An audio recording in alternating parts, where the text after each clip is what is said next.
I was pre-med in college, then I said I'd be a doctor, then I was political science, I said I'd be a lawyer, then I studied journalism.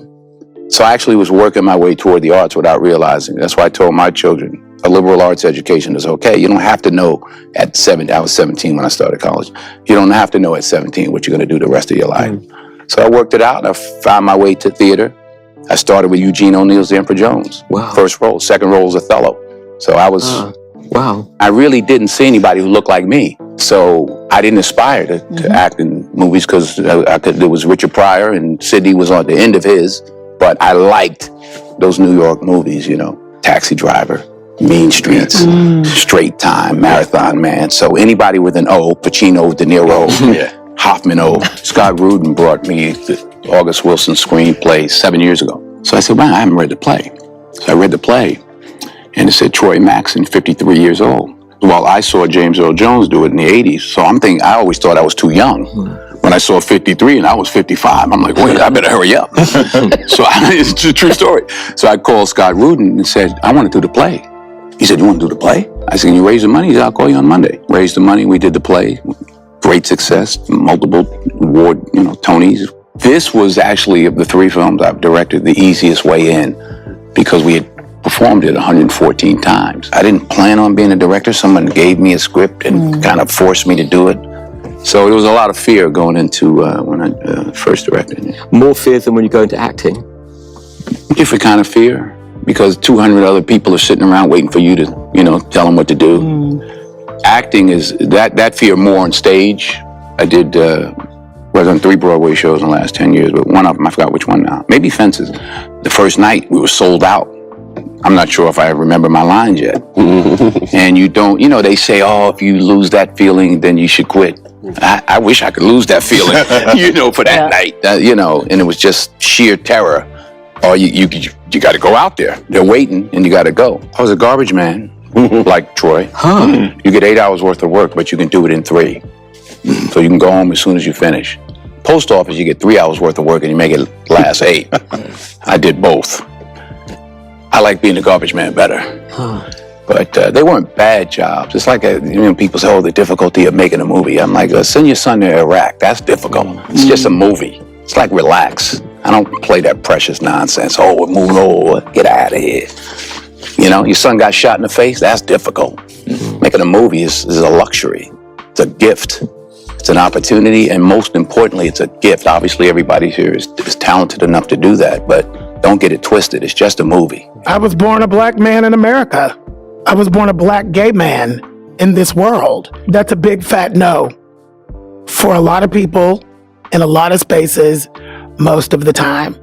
I feel very lucky and blessed to be in this time, you know, where I can and must stand in the fullness of my authenticity and make sure that that's what I'm leading with no matter what. I do think that excellence will always be the answer to any kind of bullying on any level, any kind of rejection, any kind of dismissal, any of it. Excellence transcends all of that. I just want people to know that I cared about humanity. You know, I want people to know that I use my art to heal. How can this work possibly heal somebody else's trauma? Like art has healed mine and continues to heal mine. It's my connection to my art. That's the only reason why I'm still alive and the only reason why I'm sane doing it. My entire childhood was just one big ball of trauma. And the only thing that saved me was my art. I had some place to go and put all of that energy, harness it in a way that was not only healing, but also fulfilling creatively, spiritually. And I've been able to make a living doing it at the same time. People who aren't in show business only see the glitz and the glamour of it. We are blue collar freelance workers. Period. Even the superstars who got lucky and make the FU money. And when you can lock into some sort of consistency, financial consistency, that's a gift. It's a real gift. And just as consistent as it can be, one day the rug can get pulled right out from under that. And I've been speaking about the strike in particular in tiers. We're in tiers. You know, you have tier 1, which is hand to mouth. You have tier 2, which is check to check. You have tier 3, which is doing all right. You have tier 4, which is set for life. And you have tier 5, which is FU money. I had reached tier 3, which is I'm doing all right, on the way to set for life. What we were fighting for in these negotiations were those set for life contracts. Back in the day and up until recently, 100 episodes was the golden number. You get 100 episodes, you go into syndication. Syndication is where you make your money for the rest of your life. Every time they play that show on television, those people are getting money. Enough money to live on. You think of that structure as well. The network structure is 18 to 26 episodes per season. So you're already getting you're getting your quote 18 to 26 times in a year. That's a robust amount of money. So now you go to streaming, you're anywhere from 6 to 13 episodes if you're lucky. So now it's already been cut in half. Your scale, your wage has already been cut in half simply because of the new structure. I'm making 6-cent checks on Pose, a show that I won an Emmy for. So what do you mean you're making 6-cent residual checks? What? That's what you're getting? Yes, that's what we're getting. Some of us are getting 6-cent checks. No. Everybody in this business, except for the ones who are making the FU money, are 3 months away from homelessness. If you got laid off tomorrow and didn't get a job for 3 months, you'd be in a... That's what it is. It's not fair. It's not right. But 118 days is a long time. Yeah. I was supposed to be doing a lot of different things. It'll happen again. It'll be back again. I think part of the reason I'm still so interested, not just in life, but also, you know, getting to do what I do, is I'm a fan. I love movies. I love creativity. I love music. I love culture. And the fact that I actually have a place in it while I'm observing it and digging it is like, it's an honor. I'd say it's 70% maintenance of what can I do to do my part to stay out of the way. And then the other part, I always think of it as like this little super thin, invisible thread, but you can feel the tug, and you just you have to be really gentle, and you have to pause when agitated, and you have to go for it when you're going like, there's 4 walls in here, which one has the map behind it? It's that one. And you knock down the wall and it's there, you know. I'll be the first to tell you, like, you know, do certain movies, or when we were doing Tropic Thunder, or one of the first, you know, Iron Man movies, I was like, I'd go over to the monitor, I'd be like, play that back again. That was so good. Dude, let me see that again. I need confirmation. Yeah. Because it's always a miracle. Mm-hmm. You stayed in frame. You got the line right. Your eye line was right. The lighting was right. The sensibility was right. And you just look at it and you go, oh, you know, it's like, I don't know, for me, it's like the playback of the perfect Superman punch KO, and you just go, show me that again. Because it is you and it isn't you. Right. What does you even mean? I love it we always hear it too in sports. It's like, how'd it go today, Federer? Oh, I was out of my mind. I was not in my mind. It was a beautiful day, and I think you saw the results. It used to be like that with music too. Like I write music. I haven't for some time, but you would write something and then you just listen to it on a loop because you go, wow, that's not, I know that I was here and I did that, but it feels kind of inspired, and you want to get all that stuff. But yeah, self-critical is important as long as it doesn't bleed out into and over the edges and just make everyone around you miserable. Right. I need to be kept right-sized because I can easily fall into self-seeking and depression and self-pity and judgment and all that stuff. It's kind of it's a bit of a default, but I spend enough energy and I've had enough help over enough years to actually just say, oh, that's just awful, destructive behavior. You're entertaining in your head, I get nervous every time, all the time. And I think that nerves are actually a crucial part of acting, or at least some sense of the body preparing itself to do something unusual, which I think acting is. It's not like a normal thing. And so your body is saying, oh, I think you're about to do something unusual. And that's what nerves are.